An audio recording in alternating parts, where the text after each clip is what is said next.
Hi, Wiley Long with HSA for America, and today I'd like to talk to you about the so-called public option. So today the Senate Finance Committee is discussing the Senate bill, and one of the things that they are reconsidering is whether or not there should be a public option. And a public option at first glance sounds great. Why would anybody be against something that increases competition, that causes competing businesses to try to lower their prices, increase the quality of their services, increase the convenience so they can get more market share? And if they can't win in the marketplace, then shouldn't the business go to the company, or in this case government, that provides the best service at the lowest cost? Sounds pretty good, but we have to ask ourselves, why do we need a public option for health insurance? We don't have a public option for fast food restaurants. We don't have a public option for laptop computer makers. Can you imagine if we did? I got a feeling nobody would be eating at McGovernment's hamburger joint. Just a guess. But let's talk about this. Why do we need this public option, or do we need this public option? Well, I ran quotes for myself and my family here in the state of Colorado, and I came up with 642 different private health insurance plans to choose from.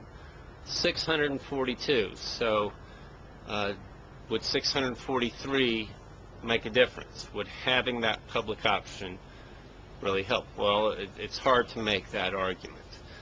The insurance companies in this state are competing very hard to attract business, and they are doing all they can to offer the best rates and the best coverage, so they do attract more customers.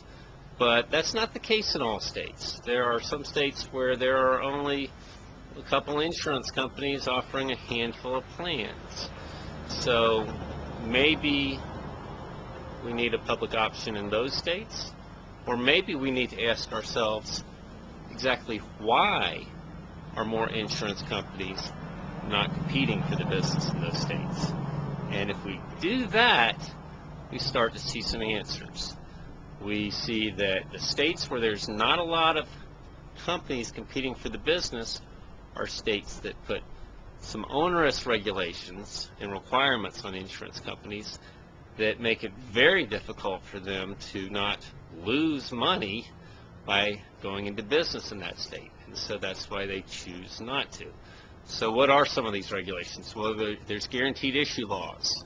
And guaranteed issue laws create an incentive where somebody may decide not to carry health insurance until they get sick, because they know at that point they can buy a plan.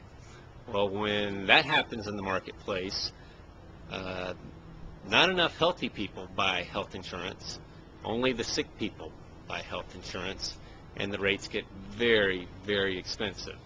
And of course, an insurance company that's doing business in that state has got to face the prospects that they will just be insuring people that have a lot of health problems. Another thing that a lot of these states do is they put limits on how much can be charged based on age. So what tends to happen in those states is, because of the lobbying power of older generations compared to people in their 20s, we get a situation where rates are capped for older people, and thus the younger people are subsidizing the premiums of the older folks. And as a matter of fact, these are two of the provisions that are part of the current health care proposals that are being considered.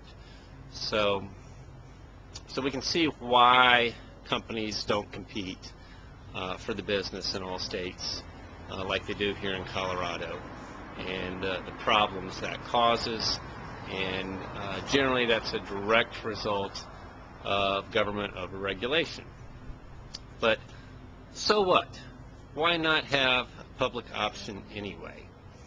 Well, the liberal side of the Democrats in Congress are pushing very, very hard for a public option.